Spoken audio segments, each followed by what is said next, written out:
تو میرا میاں محمد بخش، کیونکہ میرے دادا بہت شوق سے وہ کلام سنتے تھے، تو میں چھوٹی تھی تب سے ہر جمعے کو، ہر فرائیڈے کو جمعے کی نماز کے بعد وہ مجھے بلاتے تھے اور ساتھ بٹھا کے میاں محمد بخش صاحب کا کلام سنتے تھے.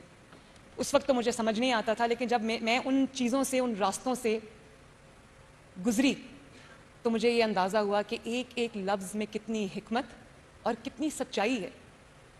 جیسے میری بہت مخالفت ہوئی، آج تک ہوتی ہے، اچھے کام کو بھی برا بنا دیا جاتا ہے، جھوٹے الزامات کا بھی میں نے سامنا کیا، کیریکٹر اسیسینیشن کا میں نے، ذاتی حملوں کا میں نے ہائیسٹ لیول سے اپنے مخالفین سے سامنا کیا. لیکن وہی میں نے آپ کو کہا، پنجاب کی بیٹی ہوں تو میں نے آنکھوں میں آنکھیں ڈال کے دیکھا، جواب دیا اس کا پورا،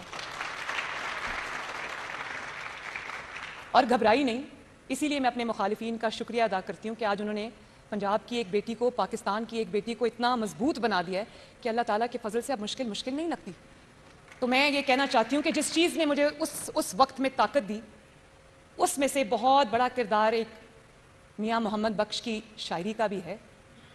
اور بڑا مخالفین نے نیچا دکھانے کی کوشش کی، مٹانے کی کوشش کی، زبان سے بھی کہا کہ یہ ختم ہو گئے، مٹ گئے. تو مجھے کبھی یاد آتا تھا، اب وہ یاد آتا ہے شعر زیادہ، میاں محمد بخش کا تھا کہ جیڑیاں گڈیاں آپے اڈیاں وہ کدی نہ چڑھن اچائیاں. جیڑیاں گڈیاں آپے ہی اڈیاں وہ کدی نہ چڑھن اچائیاں، اوہی گڈیاں چنگیاں اڈیاں جیڑیاں سائیاں آپ اڈائیاں.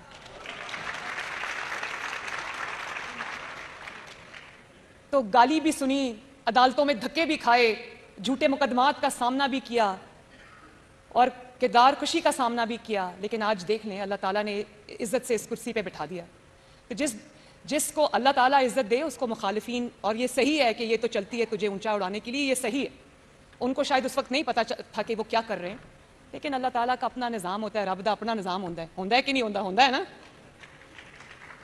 اور پھر جب میرے والد مشرف کی جیل میں تھے تو میرے دادا اس وقت ایک شعر سنا کرتے تھے ہر جمعے کو بلا کے، تو وہ بھی میاں محمد بخش کا ہے کہ کی ہویا جے قیدی بنیو سدا نہیں قیدی رہنا، ایک دن آسی فیر محمد آ سنگا رل بہنا.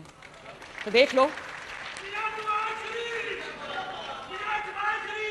مہربانی، اللہ نے آج ان کو عزت دی ہے، اور جو مخالفین ہیں وہ دیکھتے ہوں گے ان کو. تو اسی طرح ایک پرسنل میری بات ہے، میری والدہ 2018 میں جب میں جیل میں تھی تو گزر گئی.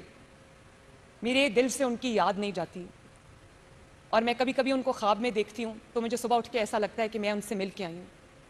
تو مجھے وہ پھر میاں محمد بخش کا ایک اور شعر یاد آ جاتا ہے کہ سفنے دے وچ ماہی ملیا تے میں گل وچ پا لئیاں باواں، ڈردی ماری اکھ نہ کھولاں کتے پھر وچھڑ نہ جاواں.